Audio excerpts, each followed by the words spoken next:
United States is for Fig Newton. It was named after Newton, Massachusetts. Oh, I haven't had a Fig Newton in a really long time. it's because they're bad cookies. Man, you're really downing on a lot of things that I like this morning. Jeez, don't yuck my yum.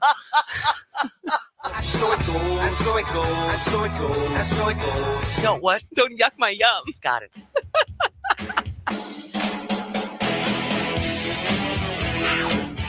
Moving Wisconsin forward, one joke at a time. This is Kristen Bry with As Goes Wisconsin. Yada, yada, yada. Hello, Wisconsin! Which CEO can you think of that should have to do the job of their lowest worker for a day or maybe multiple days? How about at least a week? How about a week? So who can you think of? And it could be general, it can be specific, but and you think of these highfalutin, high-paid CEOs who maybe have lost touch with what it's like for some of the workers at their company. Which ones do you think should have to spend some time doing some shift work? 844-967-2789. Or separately, what would your boss learn if they had to do your job? Oh, so many possibilities. So I bring this up because two pretty high-profile CEOs, both one at Starbucks and one at Uber, are joining their workers for shifts. And my hat's off to them as far as some of the takeaways they've learned. And I think more CEOs should have to do this. And so, did you ever watch the show Undercover Boss? I haven't. I'm very familiar with it, though. You know what it was? I mean, what was that? Was that the late 90s, early 2000s when that show was on? And I feel like that was more, it wasn't CEO. It wasn't like Uber CEO to driver. It was like restaurant owner to dishwasher. Like, I think the gap between the two was pretty different than what the example here is. But I could just be remembering that poorly. Because you have to also think of who has the time, let's do this undercover reality show. 2010. 2010. All right. So 13 years ago. All right. So the new CEO of Starbucks spent time training as a barista before he took on the new title when Howard Schultz stepped down. Okay. I was going to say, so this isn't Howard who's going back to making lattes. Okay. It is Laxman Narasimhan. Narasimhan, I think is. I'm butchering that, which I feel bad about. No one knows how to say. I know. We'll call him Laxman. So he is the new CEO of Starbucks, and he spent time. He's going to continue. So he's already been trained as a barista. Okay. And he's going to continue working at Starbucks coffee shops for a half day each month to stay close to the culture and to the customers. And then separately, the Uber CEO, who's been there for 5 years, so this isn't a new thing. He's completed almost 100 passenger and food delivery trips as a driver. Well done. So we're talking about, if you're just joining us, which CEO should have to spend time at least once, maybe multiple times, doing the work of their employees to get a better understanding of what it's like to work for them. 844-967-2789. Or if you'd like to share with us what you think your boss would learn if they had to do your job for a day, 844-967-2789. Or you are welcome to, if you're watching the live stream on Twitter, YouTube, or Facebook, leave a comment there and we will read that out loud. But it was interesting. So the Uber driver said, the Uber CEO, when he was driving, said he didn't fully grasp drivers' concerns about the app's clunky driver sign-in process or the inability to see ride destinations in advance until he actually got behind the wheel himself. Okay. And he's already making changes. It actually led to him recognizing the problem and prioritizing fixing some of those things to improve Uber drivers' experience. And so it jumped from they see it's helped them Uber return to pre-pandemic driver numbers, and it jumped from 62% of the ride hailing market in 2020 to now 74%. Oh, So wow. It it's works. actually, who knew that it's actually it could be a profitable thing to understand your workers better and make necessary changes. But it's interesting because at least some of the stuff I've read is, at least for Starbucks and Uber, they're both facing some pressure from labor organizations and Right. legislatures over how they legislators over how they treat their workers.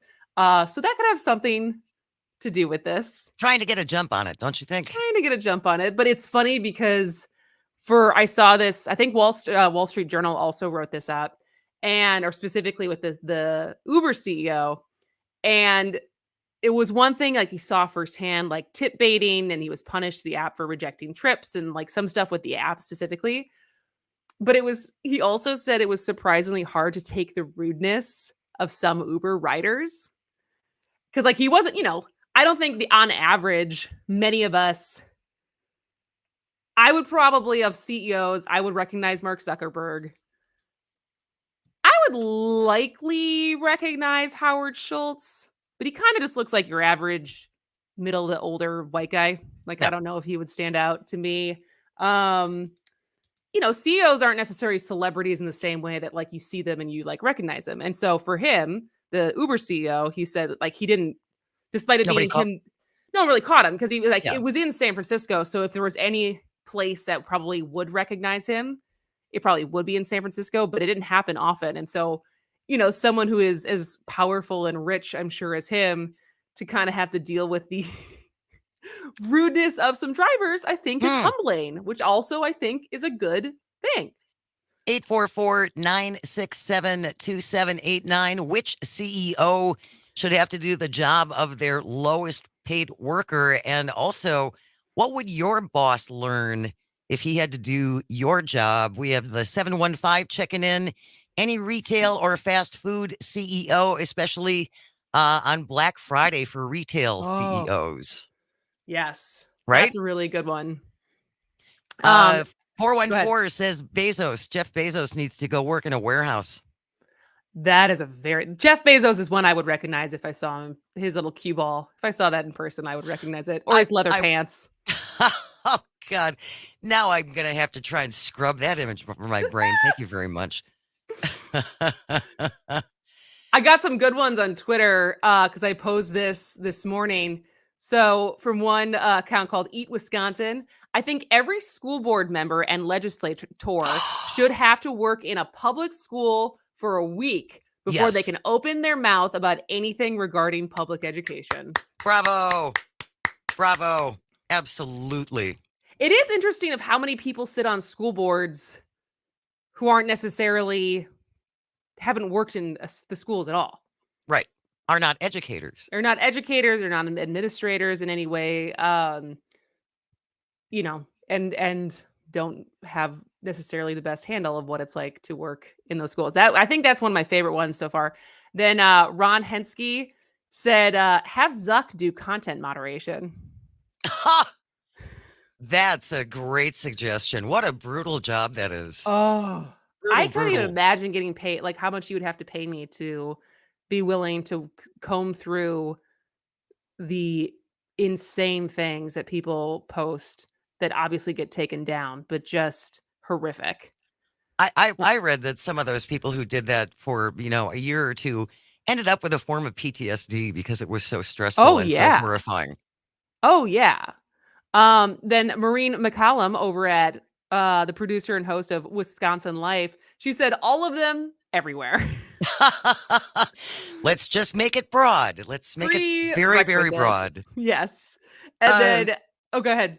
414, again, you can check in, either call and or text at 844-967-2789. 414 says, have Robin Voss spend a month working at a minimum wage job and have him only to be able to live on that income for a month. And I think the same should apply to Jamie Dimon, who is the head of Chase Bank, who is famously question by Katie, Yes. by Representative Katie Porter with her whiteboard of death, and asking him what he would tell a teller on how to be able to pay her bills and the salary that Chase pays her. I know. And you can find it on YouTube. It's worth watching. I love in that clip when she's like, "You're good with numbers, right?" Yeah. The CEO of a bank. Like, how do I make know, these numbers work? You know how to budget, right? How would you tell her how to budget? That'll be interesting. This is a tangent, but to watch that Senate race. And obviously, it's not our Senate race next year, but In for California. for the first time in how many decades, having an open seat, and how I don't even know. I know Adam Schiff, Katie Porter, forgot who else has announced so far to be running for that, but it'll be a very high profile primary for sure. Definitely. We had one more from our friend Tyler Menz, who said Phil Woodman. From Of Woodman's? Woodman's? Of Woodman's. I don't know enough about Woodman's to know, are their employees overworked? I don't know. They're humongous stores. I do know that. I wonder, you think, when's the last time Craig Culver started slinging some fish fry at Culver's? It's probably been a while. It's probably been a while. Yeah, probably been a little bit. I'm trying. What do you think our bosses would learn if they had to do? At least like they hear us every day, but I'm trying to think what they would learn if they actually had to do all the other stuff that we do each day. That it's more involved than just moving your lips. Yeah. You can answer it for other jobs you've had. Maybe not our civic media bosses, but as far as other, is that the same you would give to all of the different bosses or CEOs you've had as far as understanding what it is to do your job?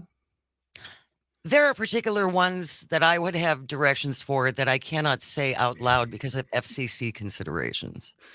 Fair. I'll just leave it at that. We will leave it at that. All right. Well, if you have any other suggestions on what or which CEO should have to spend some time doing the work of their workers, 844-967-2789. We will take your calls and your texts when we come back.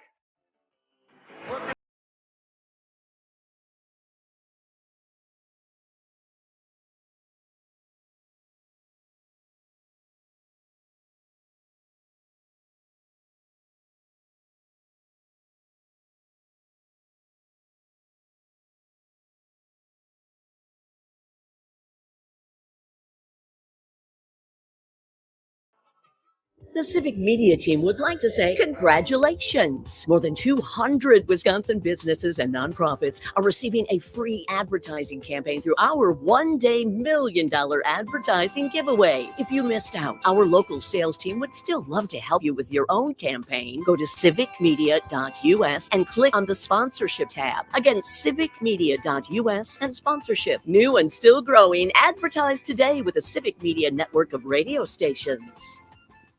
Hey, this is Matt from Design Garden. Remember when the internet was new? Back then, you had to leave your house to start a business. Companies used to pay programmers bags of cash to get online. Now, small businesses can get online with a Facebook business page, or Squarespace, or Google My Business, or WordPress. But which tools should you use? Can you afford to go down the wrong path? Design Garden uses modern tools to build your website the right way. Find us online at design.garden. Again, that's design.garden. Don't you wish your life came with a warning app? That dog does not want to be petted. Well, life doesn't always give you time to change the outcome, but prediabetes does. Take the 1-minute test today at doihaveprediabetes.org. Brought to you by the Ad Council and its prediabetes awareness partners. You are never far away from your favorite radio station. We're always streaming on TuneIn and the Civic Media app. And if you missed your favorite show or game, listen to a podcast of it anytime on the app or our website, civicmedia.us. Here's your updated forecast on the Shaw. High temperatures reach up to 76 this afternoon under partly cloudy skies. Westerly winds 10 to 15 miles an hour. Tonight, lows level off around 55. Lots of sunshine outside again. Tomorrow, high temperatures reach up to 80. Temps well above average. Thursday and Friday with highs from the mid-70s to the upper 70s. For Civic Media, I'm meteorologist Eric Height. Currently, it's 72 degrees.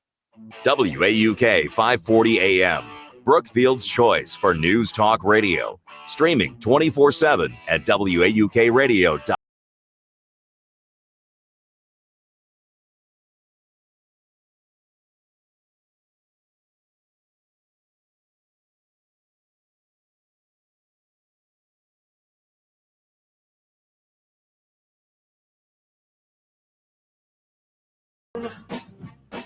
Welcome back to As Goes Wisconsin. I am Kristen Bry. She is Jane Madnair.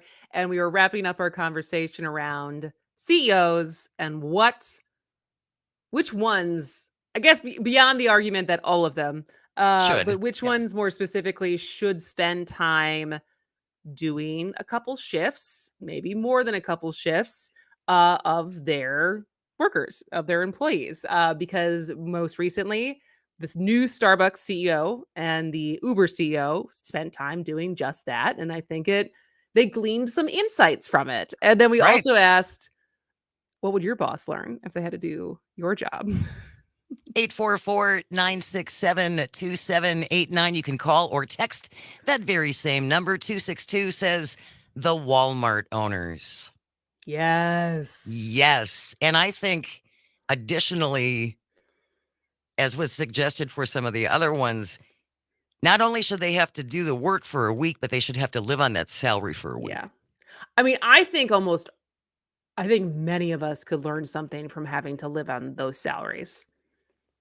Absolutely. Right. Of yeah. actually understanding what it's like to make when you're living, like we said earlier, when we talked about the bill that failed in North Dakota for kids whose parents earn 200% of the poverty line and voted down that they should not get the extended free lunch program. These are kids who don't really have control over how much money their parents are making, but I digress. But even living at 200% of the poverty line, what that actually looks like every month and feels like, not to just have a little cushion or discretionary income, and the choices that forces you to make, and the desperation it forces you to make, and the situations of maybe you wouldn't make that choice or stay in that situation if you had a little bit more money. And so I think there's a lot of people beyond just the people in charge who could benefit from having a little bit more of an experience of what that actually feels like. Well, and we've talked about this before. I think that everyone should work in the service industry and everyone should work in a factory. There aren't that many anymore, but I think working in a restaurant is critically important and everyone should have to do it at least once. At least once. 401 checking in at 844-967-2789. Conversely, if you are the boss, what would your employees quickly learn if they spent a day in your shoes? How many bosses do you think are listening to this show? They're all golfing. It's beautiful outside today. No, and that's not true. I mean, I think to me, that also I think this is a prime example of people who lead from the front or direct from the back, right? Like there's a great, I don't know if you want to call it a meme, but it's a little illustration comic of kind of stick figures. And one on the left side is labeled boss. And you can tell it's the guy in charge sitting on like a chariot type thing. And the workers are pulling him and he's yelling directions. Right. And then on the opposite picture on the right side, it says leader, where the boss is at the front pulling the thing from the front. And those are two different anyone who has ever worked at different kinds of companies who's been lucky enough to have a boss versus work for a leader knows the difference between those two people. I'm sure it's night and day. And like the people who just tell you what to do, the bosses who it's never their fault. They always push blame onto someone else. They, the poop rolls downhill instead of the buck stops with me, right? Like that's the difference. And working for someone who actually takes accountability or puts it on their shoulders, even in times when they maybe don't deserve it, but they just know that that's part of the job. That's it makes such a difference for the culture of Oh, the I places bet. you work for versus knowing that nothing's ever going to change. Because if you have a leader who doesn't, or a boss who doesn't take accountability, again, it comes back to that brilliant Taylor Swift line, I will look directly at the sun, but never in the mirror.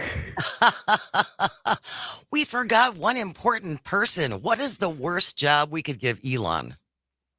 Oh, Shouldn't it be like a content janitorial? moderation. Really? Although maybe he'd like that. I was thinking janitor. What do you think? What job has he just never had to do, having been raised as wealthy as he was? You saw the most recent craziness with him, right? In Twitter. I'm not sure. So you're familiar with what Substack is? I am. Oh, yes. So last week, and this is neither here nor there, and this is why I didn't plan to have it as a topic, but since we have 2 minutes before break, I will review it because it's like, oh, it's just continuing to show how impulsive this guy is on his decisions that are not well thought out. So Right. Substack, a software company that a lot of that is the software, if you listen or subscribe to Dan Schaefer's Recombobulation Area, he uses Substack. So a lot of independent journalists or people who write, it's kind of a mix of like a newsletter and a blog that you can subscribe to. And they introduced a new feature called Notes that seemingly is going to be a competitor to Twitter. But some people, including Matt Taibbi, who was one of the authors of the Twitter files, makes his money from Substack because people subscribe to you and pay you $5 a month or whatever to get your content on Substack.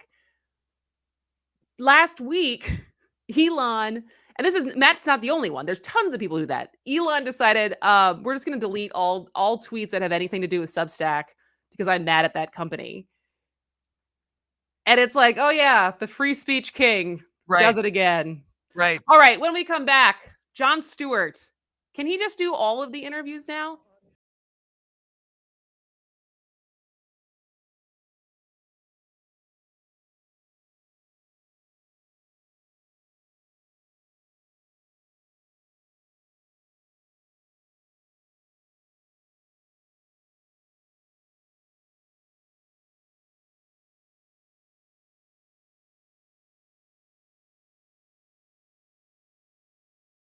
A progressive voice from Manitowoc to Janesville. WAUK 540 AM. Always streaming at WAUKradio.com. CBS News Brief. Louisville, Kentucky Police Chief Jacqueline Gwynn Villarreal says the 25-year-old who killed 5 people at a downtown bank yesterday bought his rifle legally at a local gun dealership. He purchased the weapon used in this tragic incident on April the 4th. She says body cam footage of the incident will be released later today.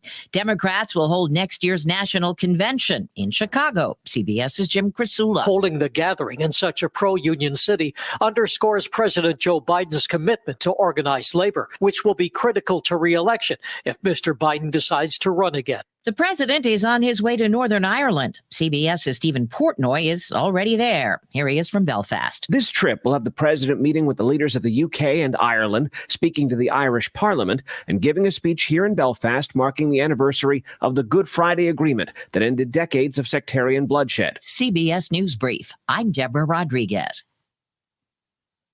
The Shaw 101 FM, your fix for progressive talk. From Butler to Wind Lake. Always streaming at WAUKradio.com.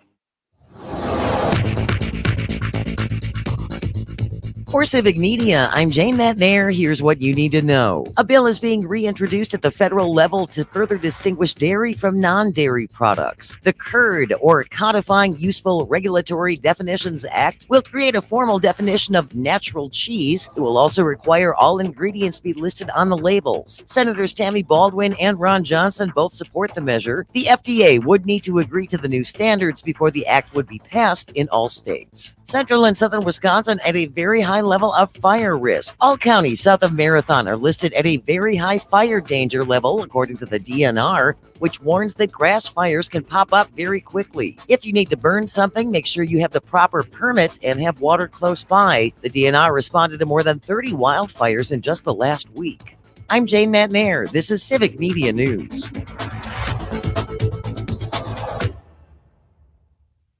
Think you'd like working with us at Civic Media? We're having fun and moving fast to preserve hometown radio across Wisconsin. If you have the right skills to join our team, let's talk. Civic Media is a proud equal opportunity employer committed to diversity and inclusion, along with the growth and development of all current and future employees. If you're interested or are part of an organization who wants to know more, go to our website, civicmedia.us, and click on the Careers tab.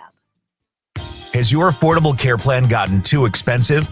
Then Jonathan Masterson from Healthcare Solutions team will help save you money on insurance with a plan you can change at any time to fit your budget for individual, family, or small business. Getting started with a quote is fast, easy, and takes less than 5 minutes. Call Jonathan Masterson from Healthcare Solutions team, 779-302-8363. 779-302-8363. Call today.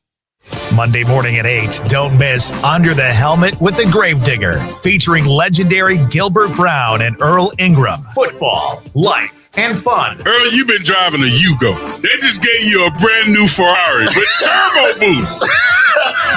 So enjoy it, brother. Under the Helmet with the Gravedigger, Gilbert Brown and Earl Ingram. Monday morning at 8 on the Shaw, 540 AM and 101.1 FM WAUK. Up North News Radio is Wisconsin's new choice for progressive talk about important state issues, from the team that brings you the news through social media, newsletters, and here on the radio. I'm Pat Kreitlow. Join me weekday mornings from 6 to 8 a.m.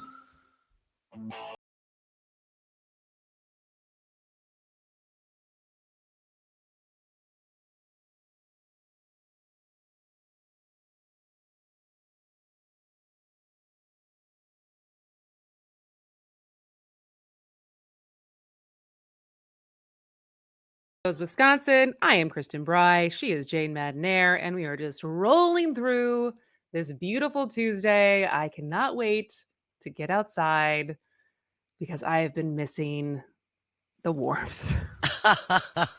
It's really lovely. It is. It's beautiful. It is really lovely. But before we move on, and we are going to move on, Todd Alba from the Todd Alba Show sent me a text at the break saying, great topic in regards to the last half hour when we were talking about CEOs spending a couple shifts, maybe a lot of shifts, doing the work of their employees to understand how the problems and the hiccups and the obstacles. And I had mentioned Craig Culver, and turns out Craig Culver does do this. Oh, that's awesome. So Todd says, one of the many reasons I love Culver's is because for years, Craig Culver spent at least one day working different shifts at his restaurants. Maybe not an entire 8-hour shift, but anything from kitchen to register to busing. My understanding is he still does it at least once a month. I could tell you from personal experience, he's waited on me in Sauk City, Richland Center, Wisconsin Dells, and other Culvers I frequently go to. Oh, wow. That is really cool. That is really cool. That is, thanks for texting, Todd, because that is a good, another reason to support Culver's. You bet. Wisconsin's favorite fast food restaurant. I always love that whenever one of those like national maps come out as far as like each state's favorite X. Like I actually have one bookmarked for each state's favorite Easter candy. And we haven't talked about on air yet, but for Wisconsin, it's always Culver's. And we're the only state. It's the only state that chooses Culver's, but we always choose Culver's because we love it. And it's also like, I would say it's a step up from your run-of-the-mill fast food. Takes a little bit longer to get it. Yeah, but it's all made fresh. Yeah. What can I make for you today is what they ask. And their onion rings rock. Is that what I was going to say? What's your favorite order over there? They have great onion rings. They have great onion rings. I like their burgers are really good. Their ice cream's good. I mean, they're just all They're around. just Are they? good. Is Yeah. that your? Is it? Some people really live or die on this question of whether or not or how good Culver's cheese curds are, though. See, and I am not a cheese curd aficionado. I don't think that I am the correct judge. I would. That's a very.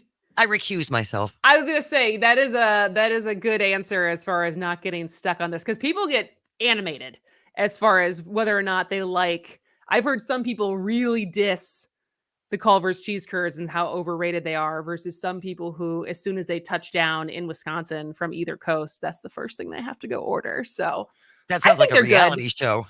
They're not the best. They're not my favorite cheese curds, but if you put them in front of me, I will eat them. That is for sure. All right.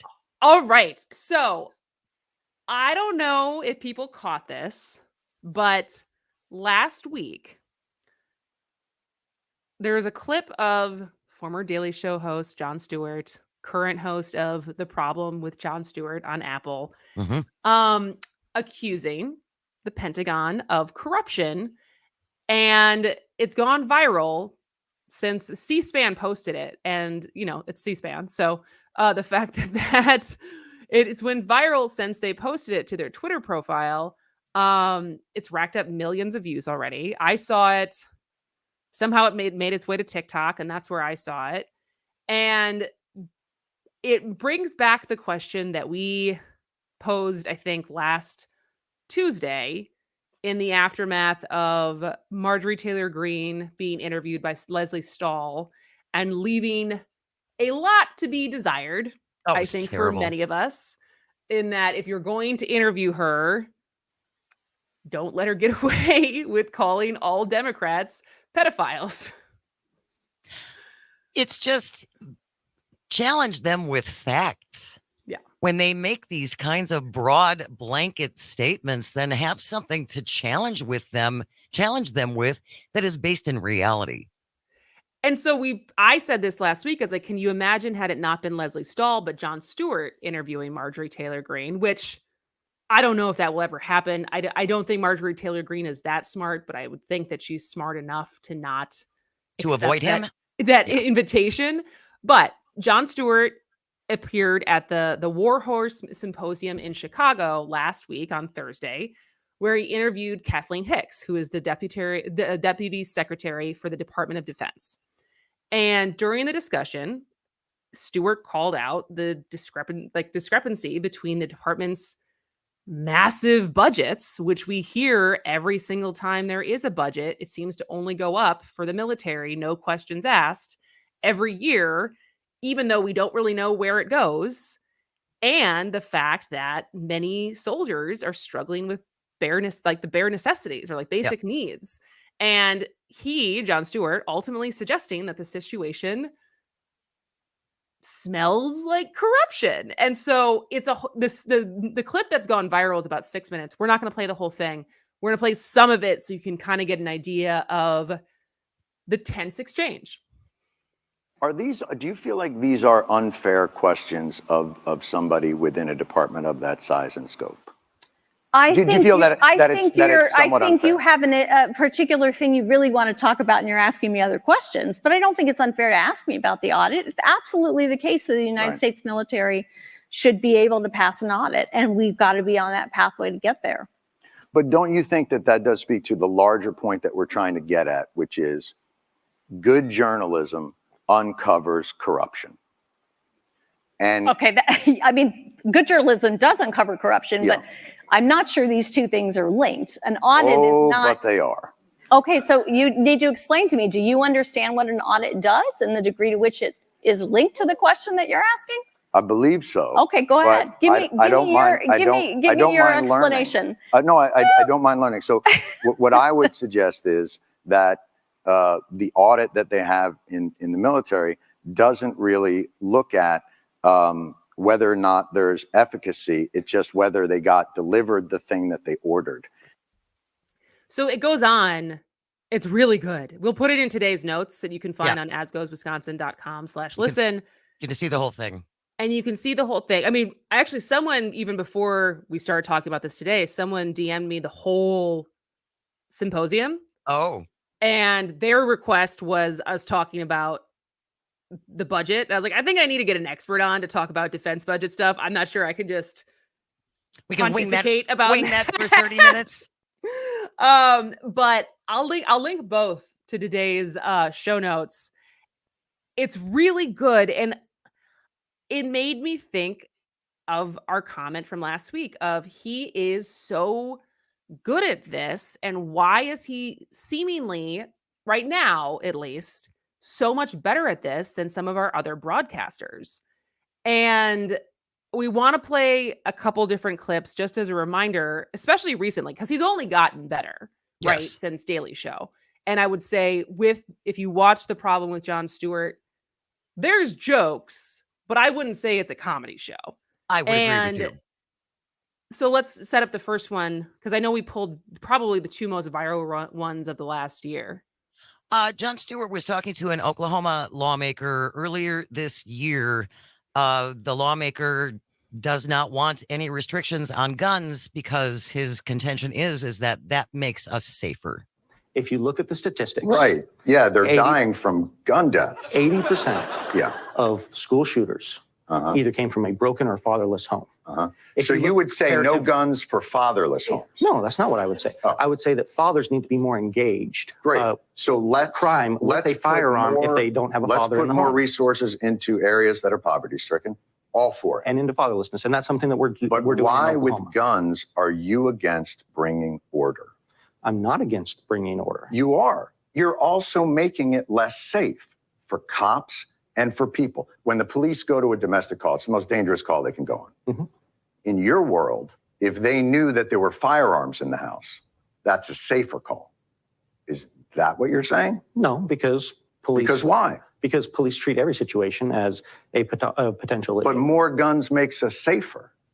So why don't, when the police go to a house filled with guns, why don't they breathe a sigh of relief knowing that this Second Amendment that shall not be infringed is being exercised so fruitfully? And that was only one soundbite from that interview when he makes the point about what do you have to do when you vote? Yeah. You have to register. You have to register? Yeah. And is that an infringement on your First Amendment right?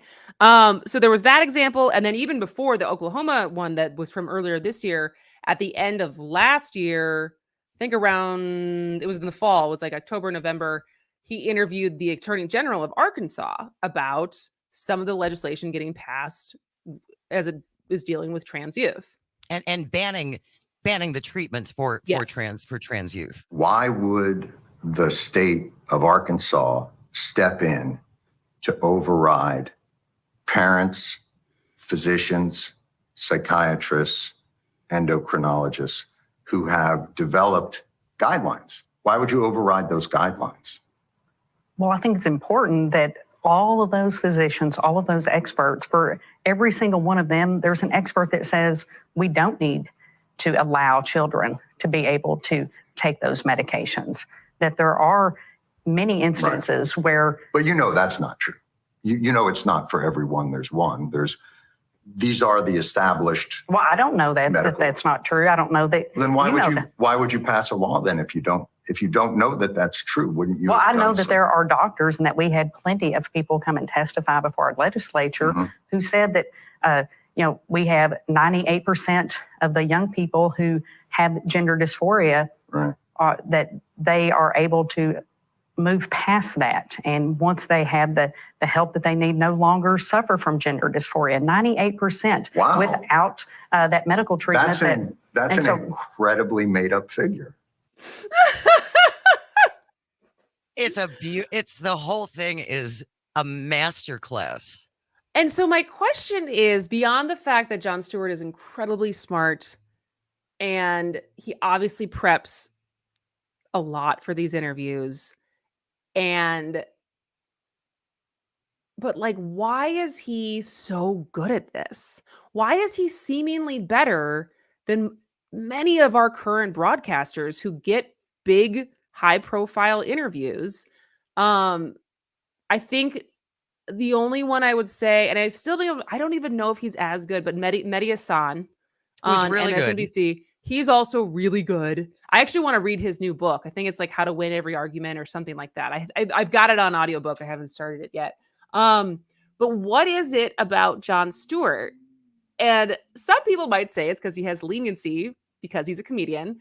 And I don't think we have time to play it. Do we have time to play it now? We can play it on the other side. We'll play it on the other side. We'll set it up now. I think there's maybe an argument for that, but because he is a trained comedian, he also is, that is what he's very good at, is finding kind of the angles and the irony and the hypocrisy and pointing things out. But does he actually have more leniency than a journalist does when it comes to representing a news outlet and what journalistic integrity is? Does Jon Stewart, is he good because he can get around those rules? Dawn, not in her prime, recently accused of sending misogynistic texts and being an all-around diva. Lemon was currently caught on a hot mic talking about this and talking about Jon Stewart. We have that clip that we'll play when we come back. But if you have thoughts or theories, even if you don't like Jon Stewart, you can't deny that he is good at this, and he is good at holding people's feet to the fire when he interviews them with facts. Let us know what your theory is of why he's so good at this. Mostly so I can then emulate that and do this someday. 844-967-2789. That's 844-96-PARTY, and we'll be right back.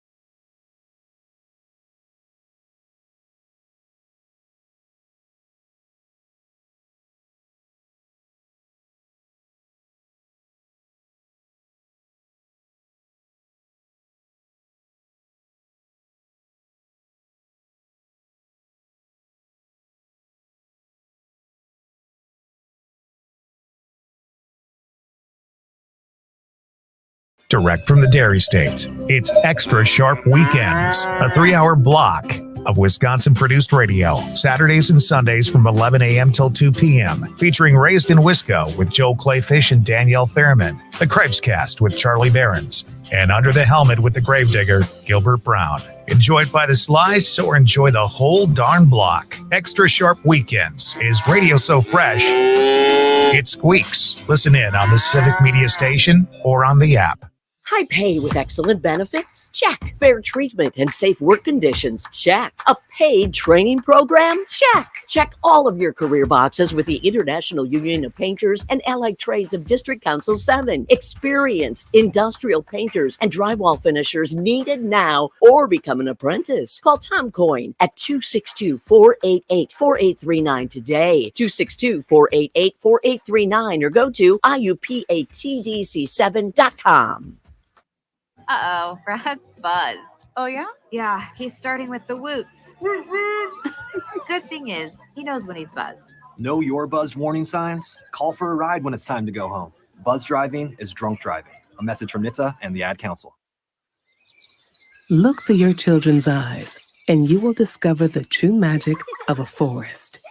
Find a forest near you and start exploring at discovertheforest.org. Brought to you by the United States Forest Service and the Ad Council. Here's your updated forecast on the Shaw. Daytime highs approaching 76 this afternoon under partly cloudy skies. Winds out of the west 10 to 15 miles an hour. Clear skies tonight. Lows around 55. High temperatures reach up to 80. Tomorrow, bright sunshine expected. Dry with temps well above average Thursday and Friday, and highs from the mid-70s to the upper 70s. For Civic Media, I'm meteorologist Eric Height. Currently, it's 72 degrees. The Shaw, 101 FM, WAUK 540 AM, Wisconsin's home for rational talk radio. I may not understand exactly the ins and outs and the incredible magic of an audit, but I'm a human being who lives on the earth and can't figure out how $850 billion to a department means that the rank and file still have to be on food stamps. Like, to me, that's corruption. I'm sorry. He gets a lot of leeway with the comedian thing, though.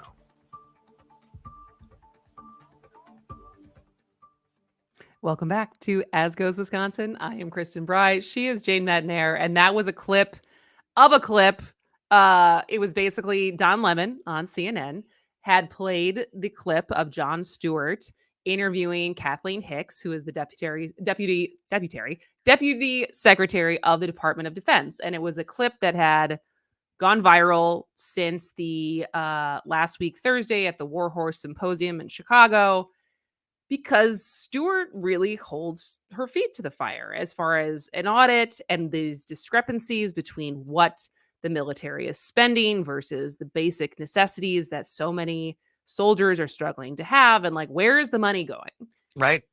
And she was, I think a lot of people would say that it may have been a career limiting interview on her part, as far as her lack of political savviness to answer his questions without coming across as smug. Is that the word you would use to describe her answers? I don't know if smug is the right word. I think she was surprised, and I think she was taken aback knowing Jon Stewart's politics. I think she may have expected that this was going to be a much friendlier face to talk to. Why would you? Well, because she's been appointed. I mean, this is obviously the Department of Defense right now is Biden's Department of Defense. Exactly. Right? Yeah, exactly. So, but I think if you know anything about Jon Stewart, he doesn't care what party you're on. Not really. Not if he thinks it's wrong, he's gonna and what you're doing is wrong. He is going to call you out on that. Yes. 844-967-2789. What makes Jon Stewart so much better than some of the big name journalists that we have? Leslie Stahl, Chuck Todd come to mind. A texter from this 608 says, Jon doesn't care about future access to these politicians. And being a comedian means he can be honest instead of being objective. That's why he's so good at it. He does not have to dance around the reality. And it's interesting because basically, so the clip we played, just to finish that off, is Don Lemon on CNN on a hot mic, basically kind of saying, well, he gets more leeway because he's a comedian. Yeah. Which is, but I would like for him to expound on that more. It's like, what can he do that you can't? Certainly cursing and saying it's effing corruption, you can't necessarily do that. But I actually think in this day and age on cable news, that would make good television if one of their broadcasters really was able to do something like this. And it's interesting because I think the 608 is right. And Kara Swisher, who is a really prominent tech journalist, she interviews, she has a hot and cold relationship with Elon Musk and Mark Zuckerberg. She knows these guys. And she has often, when she is interviewed about her interview style, she interviews them like she's never going to interview them again. And sometimes that means she will never interview them again because they're not very happy with what she asks. Exactly. And it does take a certain, I don't know. And I think she's maybe done, it'd be interesting to see if she did that her whole career, because with someone like Jon Stewart, his name, his clout, he doesn't necessarily have to interview you again. Like there is other people there. Like our show right now, I would love to be able to interview people that hard, but I would also, at this point in our nascent stage of being a show and a network, I would also like people to come back. And I don't think I have that kind of power yet. One day, Kristen. Yes. One day you'll become power mad. And I think that's probably right. It's a combination of how smart he is, how quick he is, how armed he is with the facts, potentially a good predictor of where the conversation could go. Because I have to imagine he's not just doing this by the seat of his pants. Oh gosh, no. He's got to prep for this stuff considerably. Like you said, he has so many facts at his fingertips that, he's got a team who is helping to prep him, I would think. 844-967-2789. If you want to check in on just why Jon Stewart is so darn good at what he does. 715 says Stewart is good because he doesn't move on too quickly. Way too many interviewers try to cover too much in too little time, and they don't let the interviewee answer the question with a dodge or a soundbite. That's interesting. I agree. And I think sometimes some of these regular, more, traditional news hosts, they don't let them talk long enough to trip themselves up. Well, and it's also interesting if you think about the medium. So when Daily Show had a person who was a live guest, you had to stick to that time slot. When someone goes on CNN, and it's live, you have to stick to that time slot. If you think about some of the Daily Show and when they would do like Better Know a District, it would be a longer interview where they clip out pieces. Right. And I think in the format of Jon Stewart's show now on Apple, they can have an hour and a half long conversation and edit it down to the pieces that are worth airing versus the constraints of, we got like this show, right? Like we have 15 minutes and then a break, and then we have 8 minutes and then a break, and maybe we scheduled someone else to come on afterwards and blah, blah, blah. And so I think there is luxury in that kind of setting. And even in the Warhorse Symposium, like people were there to watch these two talk, and they had time. And so that's a really interesting point too, 715. One more text. Again, you can always check in, call or text 844-967-2789. Most reporters are and have been trying to play both sidisms, Dems and Republicans the same. And of course, they are not the same. But that's reporters are trying to portray that they are objective. Yeah. I mean, when Trump came down the escalator that year and reporters started saying, well, he's lying. That's a lie. That's just a bold-faced lie. I don't think that would have played well. And there are still some who can't admit that the man has lied. So I feel, but again, gravity either exists, Kristen, or it doesn't, right? And last I checked, it does. Okay. I'm sitting in my chair right now. I'm not floating. All right. When we come back from the top of the hour news, we are going to talk to Chris Pollard, who is the membership manager over at Milwaukee Film Festival, because Milwaukee Film Festival is almost back. Tickets go on sale for the general public tomorrow.